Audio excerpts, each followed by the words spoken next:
ಪ್ರಧಾನಿ ನರೇಂದ್ರ ಮೋದಿ ಭೇಟಿಗೆ ಮುಂದಾಗಿದ್ದಾರೆ ಸಿಎಂ ಸಿದ್ದರಾಮಯ್ಯನವರು. ರಾಜ್ಯದ ಬರಗಾಲದ ಪರಿಸ್ಥಿತಿ ಬಗ್ಗೆ ಪ್ರಧಾನಿ ಜೊತೆ ಚರ್ಚೆ ನಡೆಸಲಿದ್ದಾರೆ. 3 ದಿನ ದೆಹಲಿ ಪ್ರವಾಸದ ವೇಳೆ ಕೇಂದ್ರ ಸಚಿವರ ಭೇಟಿಗೂ ಕೂಡ ಸಿದ್ದರಾಮಯ್ಯ ಮುಂದಾಗಿದ್ದಾರೆ. ರಾಜ್ಯದ ಅಭಿವೃದ್ಧಿ ವಿಚಾರವಾಗಿ ಕೇಂದ್ರ ಸಚಿವರ ಜೊತೆಗೆ ಚರ್ಚೆ ನಡೆಸುವಂತಹ ಸಾಧ್ಯತೆಗಳಿದ್ದಾವೆ. ನಾಳೆ ಬೆಳಗ್ಗೆ 11 ಗಂಟೆಗೆ ಪ್ರಧಾನಿ ಭೇಟಿಗೆ ಸಮಯಾವಕಾಶ ನಿಗದಿಯಾಗಿದೆ. ಬರಗಾಲದ ಬಗ್ಗೆ ಚರ್ಚೆ ಆಗುತ್ತೆ. ಯಾಕಂತ ಹೇಳಿದ್ರೆ ನೋಡಿ, NDRFನ ಹಣ ಬಿಡುಗಡೆ ಆಗಬೇಕಾಗಿದೆ. SDRF ಈಗಾಗಲೇ ರಾಜ್ಯದ ಪಾಲು ಬಿಡುಗಡೆ ಆಗಿದೆ. ಬಟ್ ಈಗ ಕೇಂದ್ರ ಸರ್ಕಾರದ ಕೂಡ ಬಿಡುಗಡೆ ಆಗಬೇಕಾಗಿದೆ. ಸಾವಿರಾರು ಕೋಟಿ ಬರ ಪರಿಹಾರ ಬೇಕಾಗಿದೆ. ಈ ಬಗ್ಗೆ ರಾಜಕೀಯ ಕೆಸರೆಚಾಟ ಕೂಡ ನಾವು ಗಮನಿಸಿದ್ವಿ. ಮತ್ತೆ ಸದನದಲ್ಲಿ ಸಿದ್ದರಾಮಯ್ಯನವರು ಹೇಳಿದ್ರು, ಪ್ರಧಾನಿ ನರೇಂದ್ರ ಮೋದಿ ಅವರು ಭೇಟಿಗೆ ಕಾಲಾವಕಾಶ ಮಾಡಿಕೊಡ್ತಾ ಇಲ್ಲ, ದ್ವೇಷದ ರಾಜಕಾರಣ ಮಾಡ್ತಾ ಇದ್ದಾರೆ.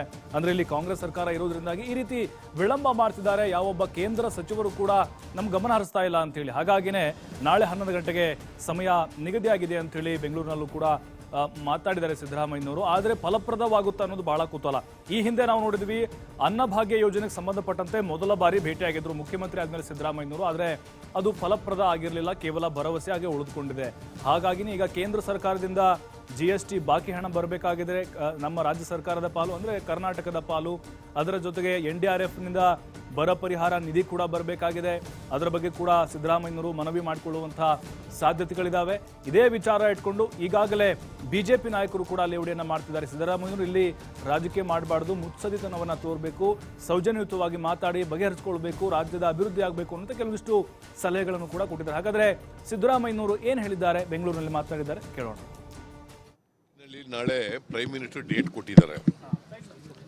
ಅವ್ರನ್ನ 11 ಗಂಟೆಗೆ ಡೇಟ್ ಕೊಟ್ಟಿದ್ದಾರೆ. ಅವ್ರನ್ನ ಭೇಟಿ ಮಾಡಬೇಕು, ಬರಗಾಲದ ಬಗ್ಗೆ ಚರ್ಚೆ ಮಾಡೋಕ್ಕೆ ಹೋಗ್ತಾ ಇದ್ದೀನಿ. ಜೊತೆಗೆ ವರ್ಕಿಂಗ್ ಕಮಿಟಿ ಮೀಟಿಂಗ್ ಕೂಡ ಇದೆ, ಅದಕ್ಕೂ ಅಟೆಂಡ್ ಮಾಡೋಕ್ಕೆ ಹೋಗ್ತೀನಿ. ಮತ್ತು ನಮ್ಮ ಲೋಕಸಭಾ ಚುನಾವಣೆ ಬಗ್ಗೆನೂ ಕೂಡ ಚರ್ಚೆ ಮಾಡ್ತೀವಿ.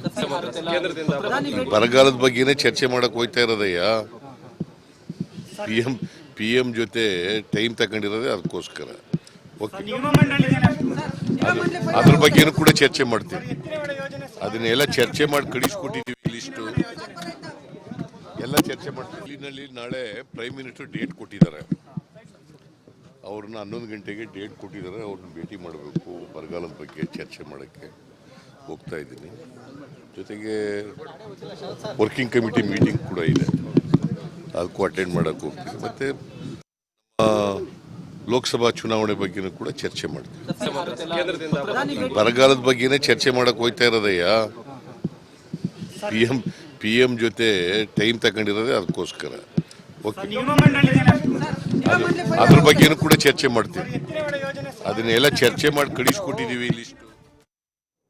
ಇದು ಸಿದ್ದರಾಮಯ್ಯನವರು ಮಾತಾಗಿತ್ತು. ಹಾಗಾದ್ರೆ ಏನೆಲ್ಲ ಚರ್ಚೆಗಳಾಗಬಹುದು ಪ್ರಧಾನಿ ಮೋದಿಯವರ ಭೇಟಿ ಸಂದರ್ಭದಲ್ಲಿ, ಈ ಬಗ್ಗೆ ಮತ್ತಷ್ಟು ಮಾಹಿತಿ ಕೊಡ್ತಾರೆ. ನೇರ ಸಂಪರ್ಕದಲ್ಲಿ ನಮ್ಮ ಪ್ರತಿನಿಧಿ LN ಸ್ವಾಮಿ ಜಾಯ್ನ್ ಆಗಿದ್ದಾರೆ. LN ಸ್ವಾಮಿ, ಈಗ ದೆಹಲಿಗೆ ಹೋಗ್ತಾ ಇದ್ದಾರೆ ಸಿದ್ದರಾಮಯ್ಯನವರು. ಓಕೆ, ಪ್ರಧಾನಿ ಮೋದಿಯವರ ಭೇಟಿಗೆ ಸಮಯಾವಕಾಶ ಸಿಕ್ಕಿದೆ, ಅದು ಕೂಡ ಓಕೆ.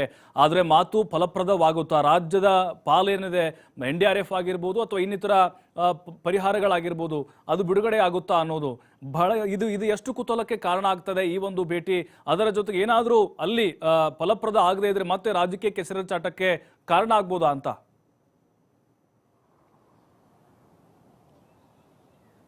ಖಂಡಿತ ಪ್ರಭು, ಈಗಾಗಲೇ ಹಲವು ದಿನಗಳಿಂದ ಪ್ರಧಾನಿ ಮೋದಿಯವರು ನಮಗೆ ಸಮಯಾವಕಾಶ ಕೊಡ್ತಾ ಇಲ್ಲ, ಭೇಟಿಗೆ ಅವಕಾಶ ಕೊಡ್ತಾ ಇಲ್ಲ ಎಂಬ ಆರೋಪವನ್ನು ಕಾಂಗ್ರೆಸ್ ನಾಯಕರು ಸೇರಿದಂತೆ CM ಸಿದ್ದರಾಮಯ್ಯನವರು ಕೂಡ ಪದೇ ಪದೇ ಒಂದು ಆರೋಪವನ್ನು ಮಾಡ್ತಾ ಇದ್ರು. ಜೊತೆಗೆ ರಾಜ್ಯ ನಾಯಕರ ವಿರುದ್ಧ ವಾಗ್ದಾಳಿಯೇ ನಡೆಸೋದಕ್ಕೆ ಪ್ರಮುಖ ಅಸ್ತ್ರವನ್ನಾಗಿ ಕೂಡ ಮಾಡಿಕೊಂಡಿದ್ದು.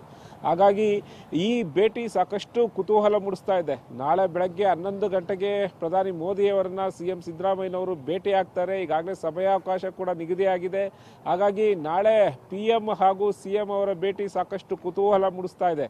ಯಾಕೆಂದರೆ ಹಲವು ಅಭಿವೃದ್ಧಿ ವಿಚಾರಗಳು ಸೇರಿದಂತೆ ರಾಜ್ಯಕ್ಕೆ ಬರಬೇಕಾದಂಥ ಅನುದಾನದ ವಿಚಾರವಾಗಿ CM ಸಿದ್ದರಾಮಯ್ಯನವರು ಈಗಾಗಲೇ ಸಾಕಷ್ಟು ಬಾರಿ ಪತ್ರವನ್ನು ಬರೆದಿದ್ರು.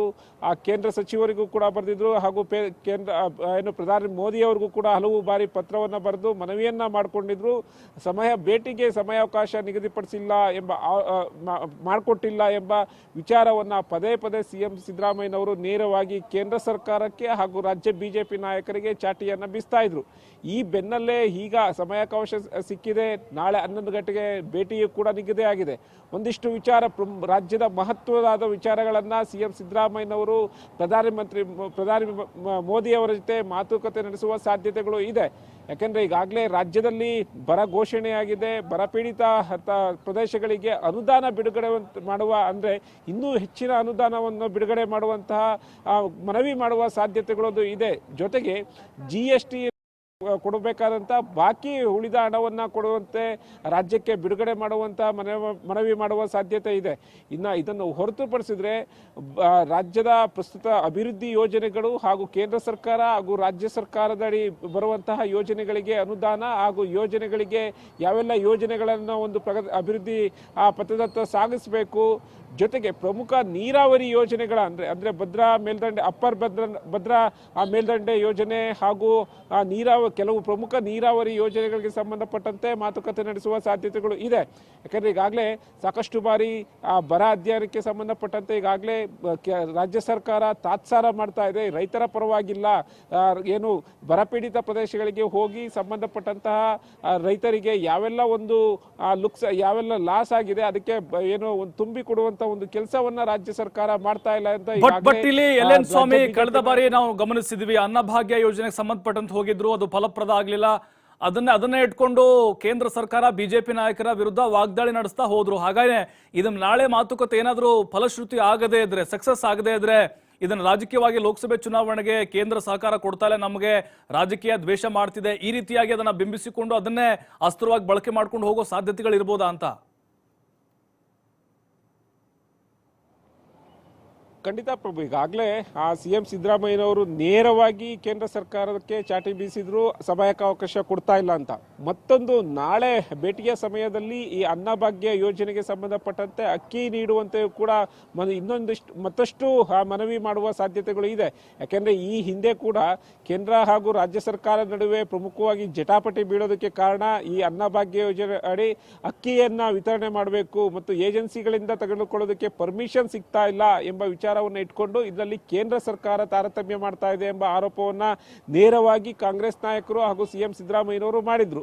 ಆ ನಂತರ ದಿನಗಳಲ್ಲಿ ಬರ ವಿಚಾರಕ್ಕೆ ಸಂಬಂಧಪಟ್ಟಂತೆ ಹಾಗೂ ಅನುದಾನ ಬಿಡುಗಡೆ ವಿಚಾರಕ್ಕೆ ಸಂಬಂಧಪಟ್ಟಂತೆ ಕೇಂದ್ರ ನಾಯಕರು ಯಾರು ಕೂಡ ನಮಗೆ ಅವಕಾಶ ಕೊಡ್ತಾ ಇಲ್ಲ, ನಾವು ಎಷ್ಟು ಬಾರಿ ಪತ್ರ ಬರೆದ್ರು, ಎಷ್ಟು ಬಾರಿ ಮನವಿ ಮಾಡಿದ್ರು ಕೂಡ ನಮಗೆ ಯಾವುದೇ ರೀತಿಯ ಒಂದು ಸ್ಪಂದನೆ ಸಿಗ್ತಾ ಇಲ್ಲ, ಯಾವುದೇ ಒಂದು ಸಮಯಾವಕಾಶ ಕೊಡ್ತಾ ಇಲ್ಲ ಅಂತ ನೇರವಾಗಿ ಕೇಂದ್ರ ನಾಯಕರುಗಳ ಮೇಲೆ ಸಾಕಷ್ಟು ಒಂದು ಆರೋಪವನ್ನು ಮಾಡಿದ್ರು. ಈ ವಿಚಾರವನ್ನ ಇಟ್ಕೊಂಡು ಈಗ ಏನಾದರೂ ಸಮಯಾವಕಾಶ ಸಿಗದಿದ್ದಲ್ಲೊಂದು ಪಕ್ಷದಲ್ಲಿ ಇದನ್ನೇ ವಿಚಾರವನ್ನು ಇಟ್ಟುಕೊಂಡು ಲೋಕಸಭೆಯಲ್ಲೂ, ಅಂದ್ರೆ ಲೋಕಸಭೆ ಚುನಾವಣೆ ಪ್ರಚಾರಕ್ಕೆ ಮಾತ್ರ ಕೇಂದ್ರ ಬಿಜೆಪಿ ನಾಯಕರು ಬರ್ತಾರೆ, ರಾಜ್ಯದ ಪರಿಸ್ಥಿತಿಯನ್ನು ಕೇಳೋದಕ್ಕೆ ಬರೋದಿಲ್ಲ ಎಂಬ ಅಸ್ತ್ರವನ್ನೇ ತಿರುಗೇಟಾಗಿ ನೀಡುವ ಒಂದು ಸಾಧ್ಯತೆಗಳು ಕೂಡ ಹೆಚ್ಚಾಗಿತ್ತು. ಪ್ರಭು, ಥ್ಯಾಂಕ್ ಯು ಎಲ್.ಎನ್. ಸ್ವಾಮಿ, ತಮ್ಮೆಲ್ಲ ಮಾಹಿತಿಗಾಗಿ.